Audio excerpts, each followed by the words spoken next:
Welcome to Durbania. I'm Durbin. And I'm Jared. Welcome to part 2 of our Smallville discussion, and this one's probably going to be more of a rant. Yeah. Because now we're hitting season 6 through 10. This is all spoiler talk. So if you haven't seen this, then you need to be checking this stuff out. Now, it's funny because this is where my feelings get truly mixed. And this is where my love-hate for the show truly begins. Because there was a lot to love, but there was so much to hate as we got into season 6 through 10. But season 6 was the first real up and down season for me. Yes. Yeah, like there were some good things, but there were a lot of down things. Like, for instance, Oliver Queen meeting the Green Arrow. That's like both an up and a down. Like, he was really awesome. Yeah. But he could also be really corny. Yeah, he was corny. And with him, compared to the show that's out now, Arrow, I feel like this Oliver Queen in Smallville kind of didn't really take himself too seriously. Yes. Which was refreshing. Yeah. Especially now knowing the show that's on right now. Yeah. You know, he's not too serious. And he took more on of, like, the playboy. Like, I'm just here to chill. And the fun. Arrow that's on right now, yeah, that dark broodingness worked for seasons 1 and 2. Yes. And then that show's tipping point happened in season 3 where it's like, could you just man up? Yeah. So I feel like that's where they still carry on those problems of when do we make these characters actually man up? Yeah. Because this was the tipping point of why won't Clark man up? Because now we've reached it where it's like he's done with high school. He's dropped out of college. He's got no other recourse but to freaking man up and become Superman. And what does he not do? Man up and become Superman. Yeah. The very thing he needs to do. Yes. And Oliver keeps pushing him. And Oh, you mean Batman? Oh, yeah, I do mean Batman. Yeah. Because, you know, when you can't have the rights to Batman, you go to your other cheaper properties and you bring in the Green Arrow. Yeah. Yeah. I mean, I get it. Yeah. It sucks, though. Speaking of cameos, though. Yeah. So we had Impulse, not Flash. Yeah. Or the Red Streak. Or the Red Streak. Whatever you want to. And then the fake IDs where he had one ID for Barry Allen, one for Bart whatever, one for Jay Garrick. It's like, see, back then I didn't know what I know about Flash now. And now it's like a slap in the face. Yes, now it's like, what? Why'd you do that? Why didn't they give the Flash his due? I mean, they did cool things with the character Bart. Yeah. I felt like, I'm just glad they didn't introduce time travel with him. Oh, yeah. You know. Oh, that would have just been so much worse if they had to do what they're doing now with the Flash and throw that in there. I would have turned Smallville off. Oh my gosh. It would have just gotten annoying. Yeah, definitely. Oh man. And then Aquaman came in season 5 for like an episode. That episode. was kind of cool. It was kind of. I don't know. I don't think they made it to being called the Justice League. No. But his team felt like they all had a thing for Lois. Yes, they did, because she dated Aquaman. She dated Arrow. Impulse only flirted with Chloe because Lois wasn't on the show at that time. That's true. So nothing happened there. But yeah, no. But that was kind of cool the way Oliver Queen and Lois dated because it wasn't over the top. It wasn't super melodramatic. And she found out. And she found out his secret. And she named him the Green Arrow. Yeah. Yeah, in the newspaper thing. And the blur. Yeah, but the blur was later. Yeah. Don't get me started on the blur now. Don't get me started on the blur now. Let's hold off. Let's hold off. The whole plot with Lex making Lana fake a pregnancy. Well, he didn't make her. He forced drugs in her to fake a pregnancy, so she thought she was pregnant. So she would marry him. So jacked up. Because she got so melodramatic that she just had to be with Lex, no matter how untrustworthy. Because you know what? She could change him. She could. She could change him. That's what it's. Did she? You think at one time? I think at one time she actually did love Lex. In some twisted way. Maybe. Because Clark, you know, I'm protecting you, Lana. You know, that crap. Like, he pushed her away, and so he pushed her into Lex. Yes. But I think she started realizing just how bad Lex was. Yes. And then that kind of reawakened. Especially the wedding episode where she found out that her pregnancy was not real. Super wrong, dude. Like, that's evil. Yes, it was evil. Make someone think but they have a child. See, there's the double-edged sword to that. Yeah. Stupid plotline, but it made Lex Luthor's character that much more evil as you're watching his descent further and further into darkness. That he would do that to Lana. Yeah. The cool thing cruel. about it, too, is that throughout the whole series, you see the journey of him battling good and evil in himself. And you know what makes me so mad? What if on Smallville, and this is only how they set it up on Smallville, not anywhere else in lore. Yeah. I mean, the way it's set up in Smallville, if Clark had been honest with Lex in season 1 or 2, they might have been friends. And it might have helped Lex really overcome his dark side to have a friend confide in him that much, which you could tell that's what Lex is looking for. Because, like you're saying, one of the things that really drove Lex was the jealousy, like how Lionel loved Clark and ended up loving Clark as a son more than Lex. Everyone pretty much. Yes, anybody that was in Clark and Lex's circle loved Clark over Lex. Yeah. And you could see that weighed on Lex. And they did a really good job. Sure. That's how good Michael Rosenblum was as his character. Like, you get to watch this stuff weigh on him. Awesome. Like, when he got Lana, only after she was done with Clark. Yeah. And she still liked Clark better. She ended up with him. Yeah, she still ended up with him. Be a bunch in some annoying stuff in season 7 and 8. Yeah. You remember one of my favorite scenes in the second half of Smallville was when we got reintroduced to Red K again. Oh yeah. And so Lana trying to keep it a secret that she's pregnant because she doesn't want it to look like that's why she's marrying Lex. What a jerk. And then Clark walks in and he throws a pacifier or something at her and just forgot this. Like, dude. Wow. And Clark's defense, even Martha Kent was invited to that party and not him. And she's like, "Oh no, Clark." I love how we get sometimes the introduction of how he really feels towards situations. Yes. Just because he's always like taking, putting the world on his shoulders. Yeah. And, being all depressed and all that stuff. And, what if I can't be the hero they want me to be? And, all this stuff. And so it's cool when you get to see that bad boy Clark. The problem with our Henry Cavill Clark Kent is that they've made him so dark and mopey. Yeah. The problem with Smallville Clark, he was light and cheery, but he would not man up. No. He just refused. All out refused to take the next steps. He loved for people to hold his hand. Oh my gosh. Come on, Clark. Come on. I mean, Clark, when you reach the hero. I mean, Tess Mercer gets introduced in season 7 or 8 as the sister of Lex Luthor, and she's a villain. And then you find her trying to prod Clark to embrace his destiny. And she becomes good in the process of trying to convince Clark to be good. And it's just like, when you reach that point, when villains are becoming good guys because they see how good you are and they're trying to prod you forward, but you are not taking those steps, there's a problem, Clark. He's an idiot. Oh my gosh. Super idiot. But that's where it really just got on my nerves. Yeah. One of the bright points of season 6. Okay. Again, back to they always did really good season finales and great cliffhangers.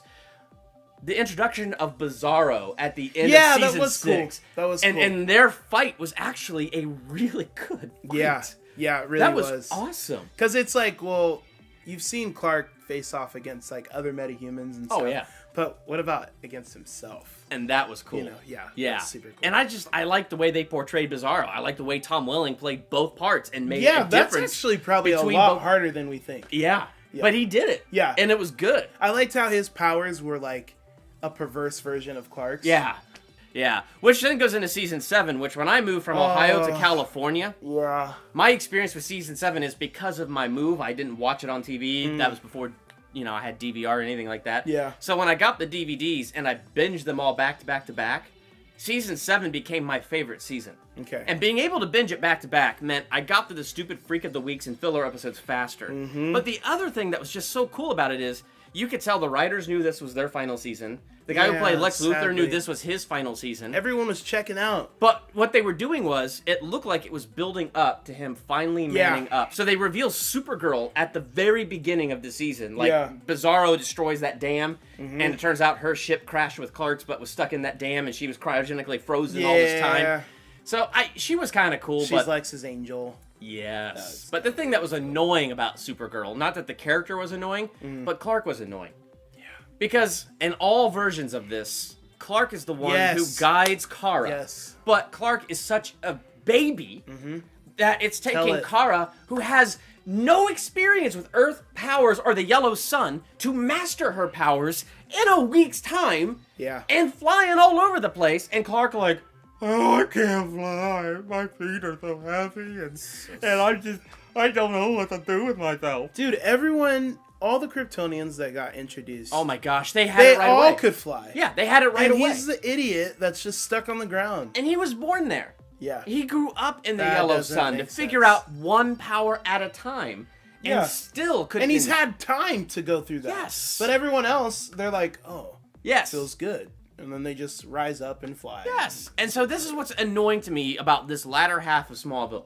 There are now no more excuses for him not to be Superman. Yes. But for whatever reason, they wanted to keep the name of the show Smallville, so they had to manufacture reasons for him to not step out. Yeah. And it neutered Superman. Like, he just couldn't go forward. No matter what, every time. Like, Season 7 to me was several giant leaps forward, all the way up to the season finale when Clark and Lex face off in the fortress. And he's like, wow, this is a step up from the barn, Clark. Great moments like that to get to Season 8, where we've taken 10 steps forward, and now we've taken 20 steps back. And I was so mad. So mad. I know. When I found out it was Michael, whatever his name's last season, I was like, oh, man. Just thinking about the journey that he's had from...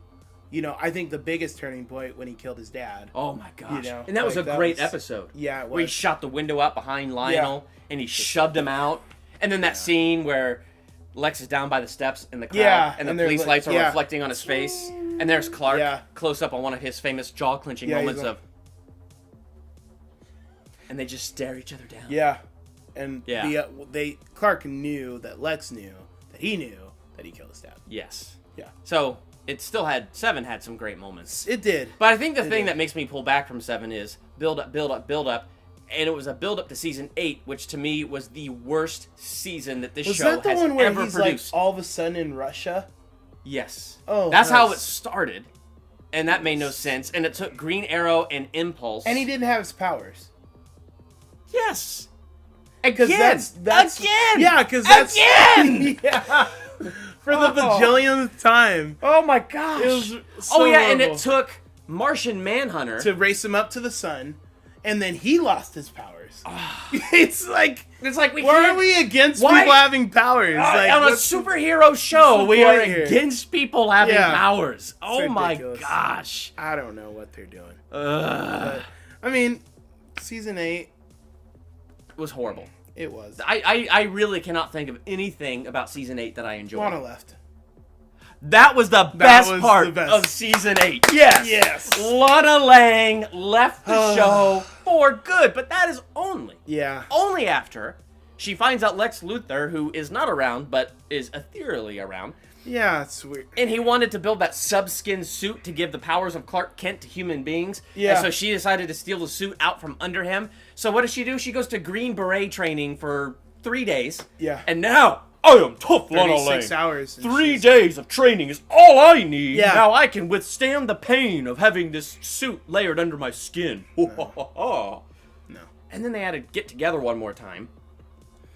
And then, she absorbs all that kryptonite. Yes, that was the best episode. Yeah, it really was. Oh my gosh. And then I was so happy when that episode aired. I was watching it. I was not at all sad. Oh, no, I wasn't either. I was just, happy the whole time. Yes, it's like, she's going away! Yeah, obviously, that's gonna happen. We need pizza! Yeah. This is a party! Where's the dessert? Lana's leaving! Let's go! And then Clark, he's crawling on the ground, and... Oh, God. Lana... See, Clark, just stay away, please. I can't bear to see you like this. It's like, oh, stop it. Come on, let's just go, just run away. See, by the time we got there, I was laughing too much with joy and glee that she was going to be gone forever, that I didn't even notice it. I barely even noticed him crawling on his hands and knees to get to her. I was just so happy. It was pathetic. Oh, my gosh. And then she left, and then everything was good. Yeah. Well, no, Season 8 still was pretty bad. Okay, so we had Doomsday, who was really the Incredible Hulk, who was this guy... In black. So when he got angry, he turned into Doomsday because he was there with Clark and Clark's ship. Oh, yes! Which was stupid. Yeah, they both came on the same ship. Yeah. And he materialized into a human being. And then Tess Mercer read some alien Bible of how Clark was the alien Jesus to fight this alien devil. And he was Lucifer, I guess. I don't know. It was terrible. Stuff, man. And so, Lionel Luthor found Davis Bloom. Yeah. And it's like, okay, this is weird. So the only thing worse than the Batman v Superman Doomsday is the Smallville Doomsday, where Doomsday doesn't even kill Superman, and he just buries him under the earth. So that's where it ends. Jimmy Olsen gets killed again, like he did in the Ultimate Edition of Batman vs Superman. I will say this, though. Jimmy's death, that was pretty jacked. Yeah. That was. I mean, he got stabbed pretty. That drama between him and Chloe is finally over, and then they kill him. Yeah, because you kind of see, like, that's when he gave her Watchtower. And he's all, I love you, Chloe. And okay, but he can't afford Watchtower. I'm sorry. How did that happen? You're on a photographer income. Like, you're making what? $5 an hour? I just buy an entire building. Yeah. Like, what the heck, I don't know why we couldn't have the rich guy Oliver Queen buy Chloe this building, but no, Jimmy Olsen, of all people, buys her. How that happened? Oh my gosh. That was a great So then you got season 9, which picks up after Doomsday and all that, and now we have Gothic Superman. Emo. He's given up being Clark Kent. Yeah, he's all... Oh, before this, we gotta talk about the Blur. Season 8 is what gave us the annoying Blur. Yes. So, but here's the thing I hated the most about season 8. Okay. Clark doesn't live in Smallville. He lives in Metropolis. Okay. He works at the Daily Planet with Lois Lane and Jimmy Olsen. Mm-hmm. He has an alter ego called the Red and Blue Blur that everybody knows exists, and he wears a nice little suit and tie. Yeah. Give it up, call the show Metropolis, and make it Superman. My gosh, it was so irritating. Everything was there, but because they want to keep it Smallville, they have to neuter Clark, make him this little baby who refuses to grow up, and so he doesn't become Superman, even though everything else about him is Superman. Yeah. Except he can't fly, because no flight, no times. And then Lois somehow made it to the future, but used the Legion ring to come back. Remember that. But forgot everything until the middle, because... Well, she had post-traumatic stress disorder. Gosh. And so whenever she would be around Clark, that's when it would trigger it. Yes. And that was interesting. Yeah, that was interesting. And then we finally got to see her memory of the future. Yeah, because this was the season where Zod, like the clones of Zod and those other Kryptonians were here, and they had no powers, and they had to figure out how to get powers, because they knew under the yellow sun they should have powers because of what we learned in season 3 of Kryptonians regularly coming to Earth. Yeah, we saw that happen. Yeah, so that was fascinating, but like that was an interesting future, but it was dumb. Yeah, and you kind of saw it play out a little bit, but not really quite the same. You know, I thought it was cool how he saved his people. Yeah. And he transported them off to another world. Yeah, New Krypton. Yeah. And then Zod had the blue kryptonite knife, which made Clark and him human, so they wouldn't ascend to New Krypton. That was then we had that epic slow-mo fight in the rain. Yeah. That was Do you remember that like choreography of that fight scene? I watched it recently. Where he was like in the stance that he had. It's funny because it's so cheesy, but at the same time, there was something kind of cool about it. It's like that guilty cool. It's like, that is so corny! Yeah, but it's awesome. That was a sweet fight scene. Yes. And then, his, Jesus fall. Oh, yeah, where he's falling like the cross. Yeah, and then, Which... That death of Superman allowed Zod to ascend so that the evil was wiped clean of the earth in a real Jesus symbolic moment. Yeah, it really was. Yeah. They copied that. That was also the episode where Lois found out he was... That's true. He was the Blur. But just like Chloe, she didn't say waited. anything. Which, one of my favorite episodes in season 10... I think the episode itself was dumb, but it was the last 10 minutes of the... No, last 2 minutes of the episode where Clark told her who he was. And then she jumped up on him and hugged him. What took you so long? Yes. Yeah, it was awesome. You knew? Yeah. I was excited for the episode too because you've been waiting for this for so long. And finally he's all, Lois, I'm him. I'm the Blur. She's like, well, finally you tell me. I feel like he could have told her a long time ago. Yeah. And obviously, because he even went back in time again. Oh, gosh. And he told her already. Yes. And she was perfectly fine with it. Yes. And it's like, I'm tired of time travel. I'm so tired of it. I'm sick and tired of it. Season 9 was cool with the introduction of the JLA. Yeah, that with Dr. Fate, Hawkman. Dude, he was awesome. What's his name? Was far cooler than the Hawkman we presently have. But, oh, jeez. Oh. Don't go there. Don't go there, please.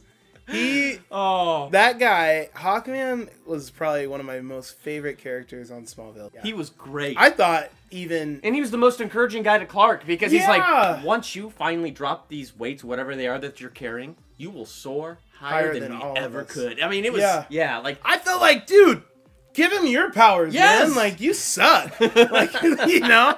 Like, I just got tired of everyone around him telling him that he could be great. Yeah, you're watching. See, the way the comics go, he was the first superhero. Yeah. And he was the inspiration that led all of them to be like, I can go public. But instead, it took Oliver even revealing his secret identity to the world. Bad idea. Supergirl becoming Supergirl to the public first. Yeah. Cyborg, Impulse, all of these people, all of them coming public. The last. And it took not only that, but they had to drag him kicking and screaming into the lights. It was... And then it takes an intergalactic, Darkseid to come and... Yeah. The Darkseid should have been a much cooler plot than it was. It should have been. It should have been an actual person. It's weird, because Season 10 was kind of redeeming and kind of stupid all at once. It had all of the same problems as Season 8. He needs to be Superman already. Why is he not? Yes. But it still had some cool things. I think this was the season where we watched Carter die, which was really sad. Yeah. And then, or maybe that was 9, but I'm pretty sure it was 10. Yeah, that was 10. Okay. Because that's when you had the VRA. The VRA was a cool plot. The Vigilante Registration Act. Yeah, that was cool. Yeah. Very Civil War plot, but that was before. Yes. But that was pre-Civil War movie, so it was kind of like. And that's when he had his different little outfit. Yes. Oh yeah, jacket. The really cool jacket. Yeah, the really S embroidered tight on it. Jacket. Yeah. And then his hair was all combed. I actually thought that looked kind of cool. Like if you were gonna modernize his outfit, that was kind of a cool way to go. And for so long having emo Superman, or Blur, that was a cool thing to have. Oh, here's what drove me nuts about Season 10. Yeah. So, the season premiere of Season 10. He embraces being Superman. Oh, yeah. He rushes home. He finds his red and blue suit that his mom made, the typical suit. Yeah. And what happens? Jor-El, who's been pushing him for 10 years to step out and be this, beams him back and says, "No, we have 22 more episodes to do. You cannot be Superman." You have 22 more Oh my gosh, it made me We have to get paid. Yes. It's like, why can't you just let the last season let him be Superman and let it be an entire season of an origin of that? Yeah, which would be far more interesting than what we got. It would have been, but unfortunately, no. Yeah, no, that was. Really... It was some factors in 10. I mean, you kind of lost Chloe for half the season. Yeah, but when she came back, she was cool again. Yeah, it was cool. It was good to have her back. Yeah, I mean, there were some good factors. I felt like with Season 10. They were bringing back the ingredients to make it awesome. Well, it was good because it was finally doing what 7 started doing. Yeah.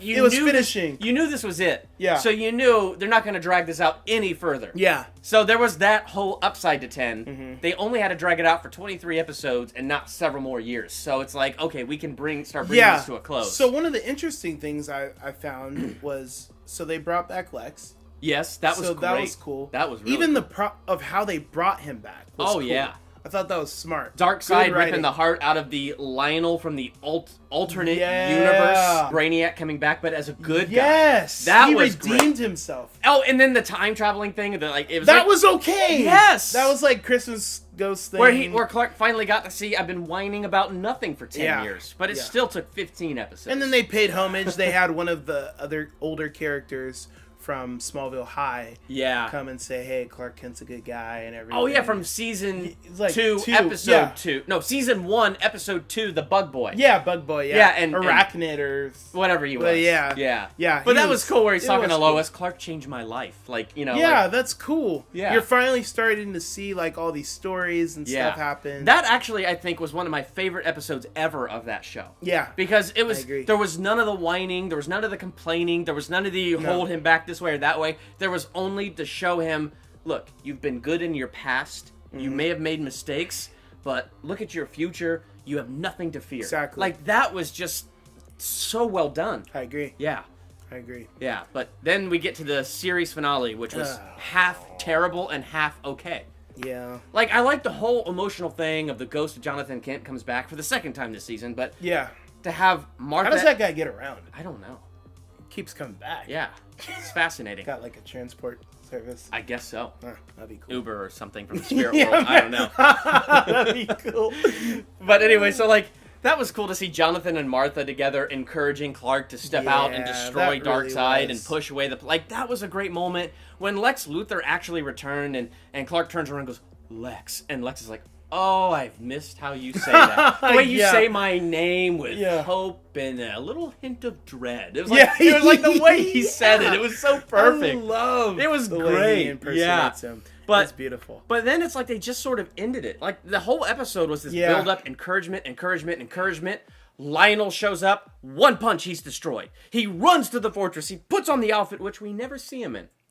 No. We get a wide shot where it's a silhouette of him in the cape, some awkward close-ups of his entire face. Yeah, in his 5 o'clock shadow. But CGI blue. He couldn't even wear an actual blue shirt. Yeah. It was CGI'd in there. Yeah. So we never even saw him in the Superman suit. Saves the plane. Yeah, the president's plane. Yeah. And then pushes an entire planet far away. Must be but then the worst part for me, Darkseid marking everybody with his Omega mark. Yeah, that's right. But they're all afraid until they put their hope, faith, and trust in Superman and let him in, and then all of a sudden they're set free. And they missed the dark rapture, as they called it, to... Sounds like another story. It does. Yeah, interesting. To Apocalypse's planet, and Superman becomes the savior. And it's like, wow, we took that Jesus metaphor and pushed it beyond extreme, didn't we? Oh my gosh. And I don't know. I didn't like that. I didn't like that the episode was such a build-up, and we didn't even get at least a 5-minute or 2-minute scene even of him fighting Darkseid in public where the world can see Superman in action. That would be awesome. And to see him have a fight where he has to use all of his abilities in the final episode. That would have been in the outfit. That would have been cool. But I think because of everything, like the past 10 years... We've seen the development of him do all these things. And so they're kind of like probably, well, we gave you all that. And so you already know the after story. It doesn't matter. I know. I wanted to see it. We want the grand payoff. And I feel like we didn't quite get that. After 10 years, we didn't get it. That's the least they could have Even done. With it ending with the Superman 1 music and him ripping open the thing 7 years later to see him finally being Superman. Like, it was satisfying to a degree, but it's not the same satisfaction you get if you actually watch him as Superman fight the big baddie and save the world. I agree. Yeah. Again. Seasons 6 through 10, it's hard. I know. But rating 6 through 10 by themselves, C-? Yeah. I was going to say C. Yeah. But then if I take my A- and my C-, as a whole for me, the show gets a B. Yeah, as a whole, that's fair. I think that's a good rating for the show because it's an engaging show. Yeah, but it was good. It'll always be a classic for me. Yeah. TV show. My kids will watch it even if they don't want to. There you go. You know, they have to. And it'll always be dear to my heart. Yeah, me too. Sure. Me too. For sure. But what did you think of Smallville? What would your rating be for the show as a whole? Make sure to let us know in the comments. While you're there, hit that subscribe button. Be on top of all the new videos on Durbania right now. Right now. I'm Durbin. I'm Jared. Thank you so much for checking out Durbania. Later.